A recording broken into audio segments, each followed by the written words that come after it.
The ring of symmetric functions forms a graded ring. Now, saying it's a graded ring means something about its addition and its multiplication. To explain that, we're going to have to look at elements called homogeneous degree D symmetric functions. So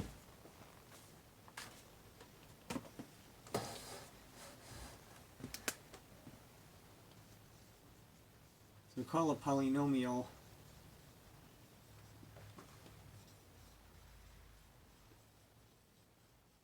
homogeneous of degree D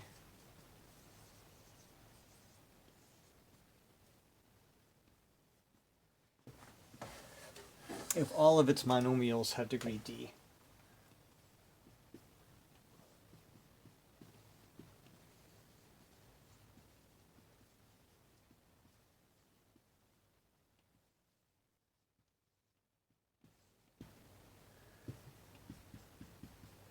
So for example, x1 squared plus xn squared plus x1 x2 plus x1 x3 plus plus xn minus 1 xn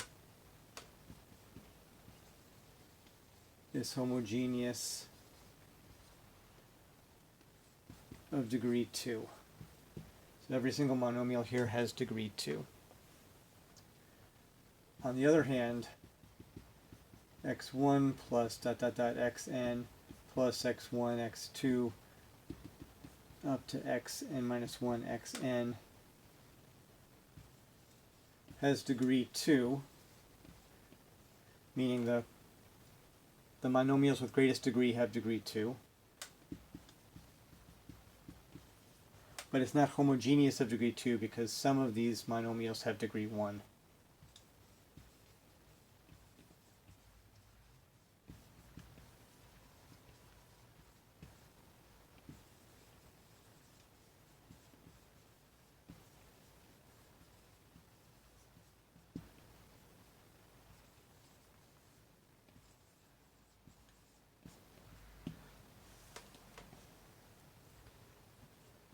But on the other hand, this does decompose as a sum of two homogeneous pieces.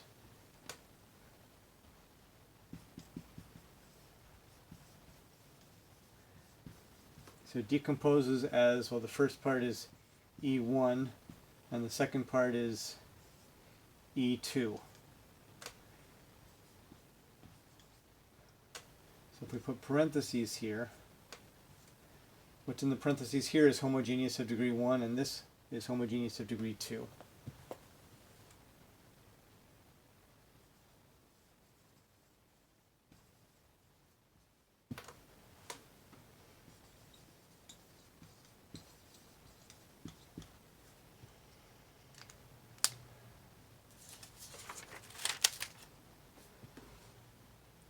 So to express the fact that that always happens, we write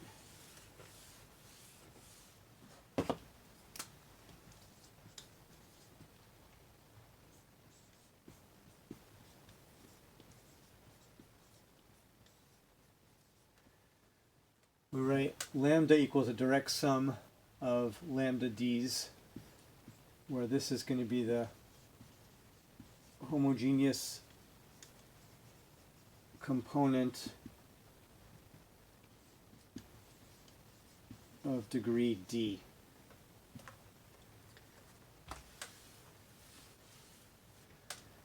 That is, lambda D equals span of all degree D monomials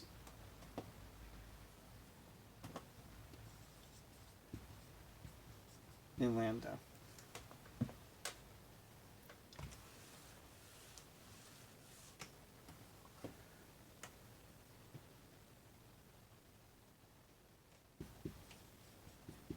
Now the dimension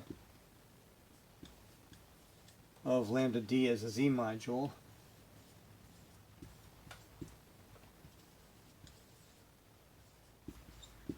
is the number of partitions of D, number of integer partitions of D.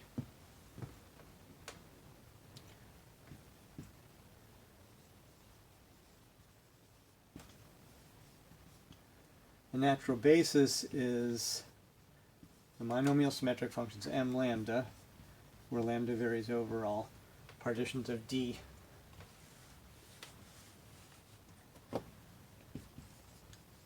And recall that m lambda is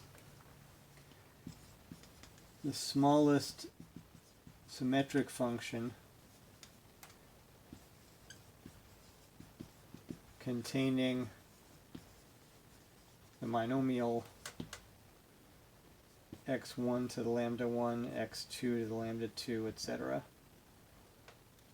Let's say lambda has L parts.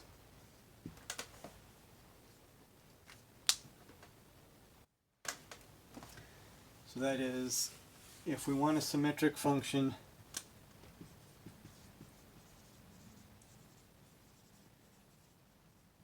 to contain x1 squared, x2,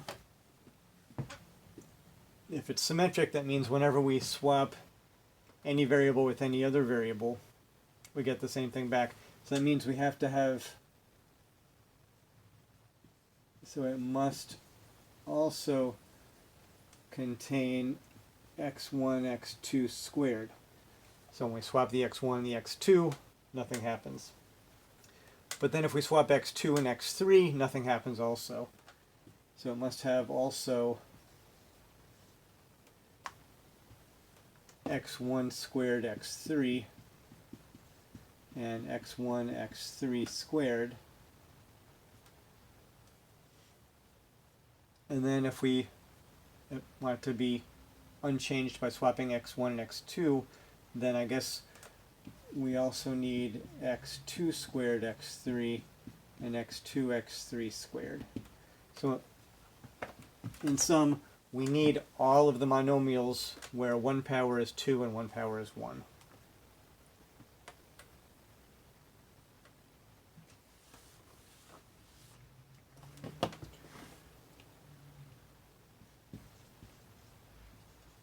So M21 is the smallest in the sense that we're only taking the monomials that we absolutely need. The smallest symmetric function to contain x1 squared, x2 to the first.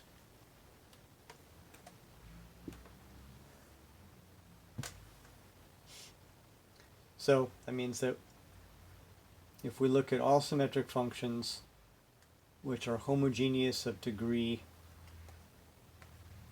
D, we need to have m lambda for lambda going over all partitions of D.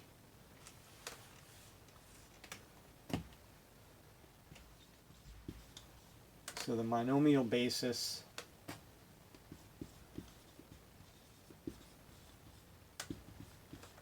of the degree 3 component of lambda is m3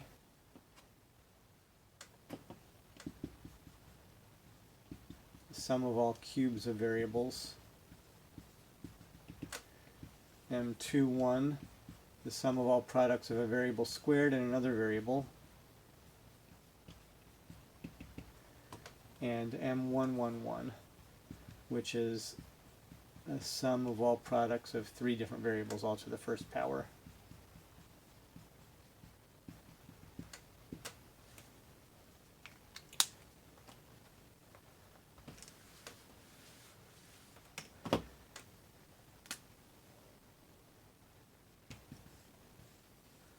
Now to add in the ring of symmetric functions, now the degree 0 homogeneous part is just constants.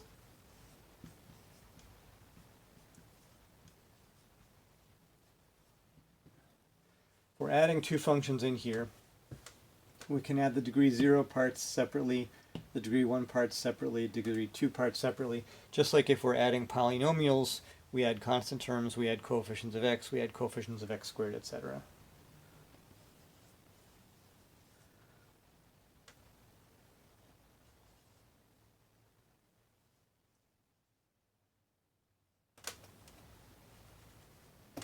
So to add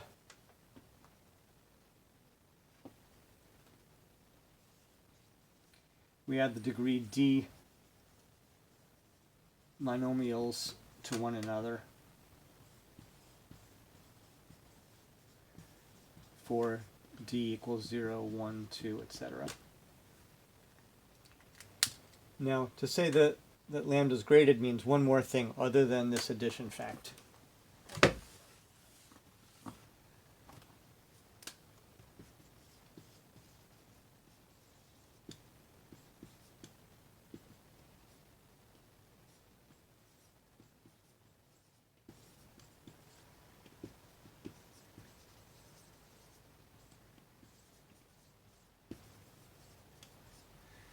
It also means that one way to write this is that lambda d1 times lambda d2 is inside of lambda d1 plus d2.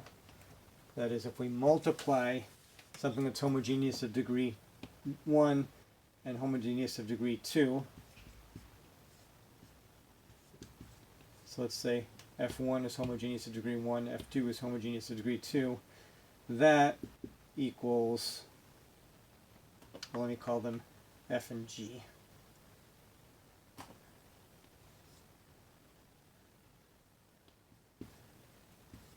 So the product, so if f in here, g in there, then the product belongs to, well, up here. So the product of a homogeneous of degree d1 and a homogeneous of degree d2 symmetric function gives a symmetric function which is homogeneous of degree d1 plus d2.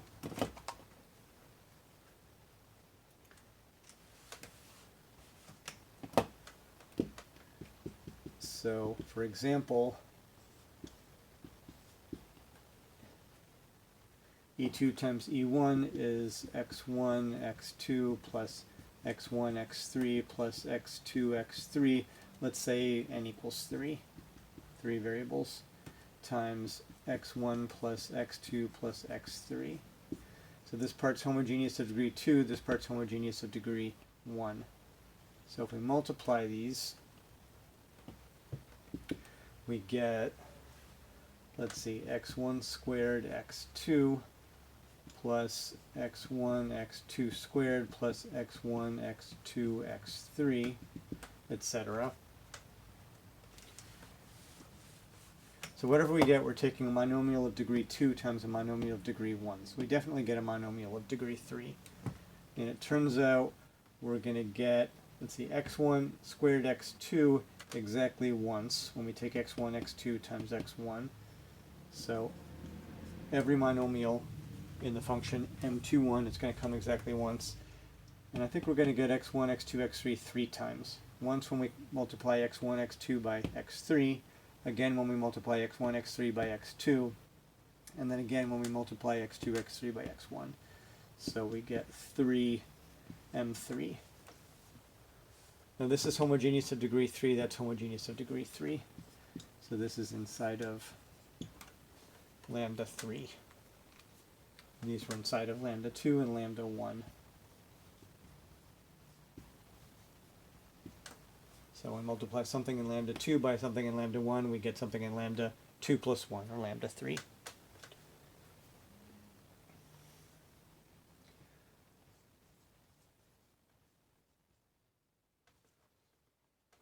Now recall we defined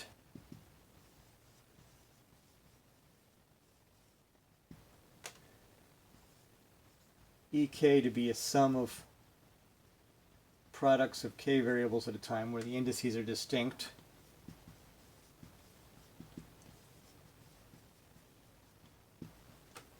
We defined HK to be a sum of variables k, sum of products of k variables, but the indices are not necessarily distinct.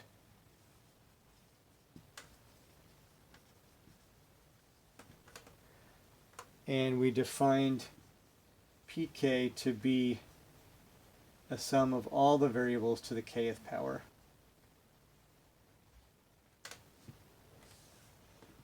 all of these are homogeneous symmetric functions. All of these consist only of monomials having degree k.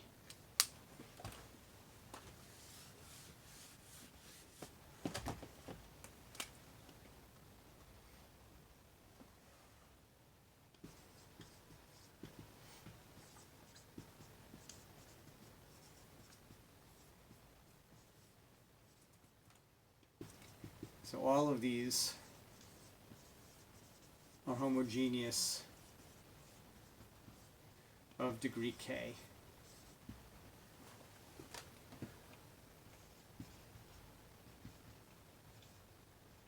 So you might ask, why is hk called the homogeneous symmetric function? If they're all homogeneous, why call that one homogeneous? And the answer is basically a poor choice of a name.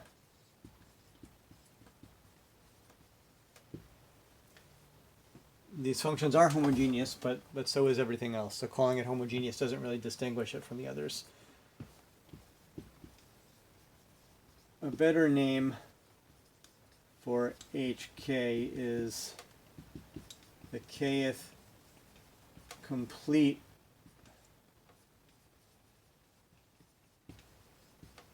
homogeneous symmetric function.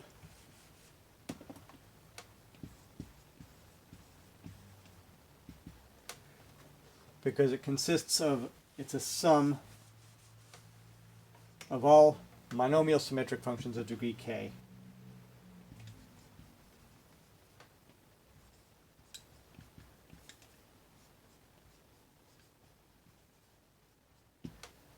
So it's complete in the sense that it's a sum of all monomial symmetric functions of degree k. It is homogeneous, but the word complete would help distinguish it from ek and pk, which are sums of only some monomial symmetric functions of degree k.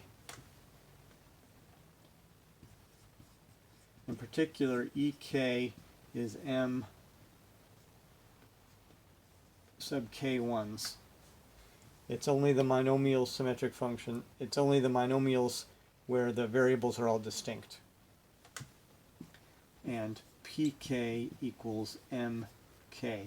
This is a sum only of the monomials where we have one variable to the kth power. Now, people don't usually use the name complete homogeneous symmetric function, or if they do, they put it in parentheses once to say that I really should be saying this, and then for the rest of their paper they just call it kth homogeneous symmetric function. So I think I'm going to do that too. I'll put complete here once, and then when I refer to hk as the kth homogeneous symmetric function, I want you to remember that it's this function, and it's not the only symmetric function which is homogeneous. It's just going to be the one that I call the kth homogeneous symmetric function. The end.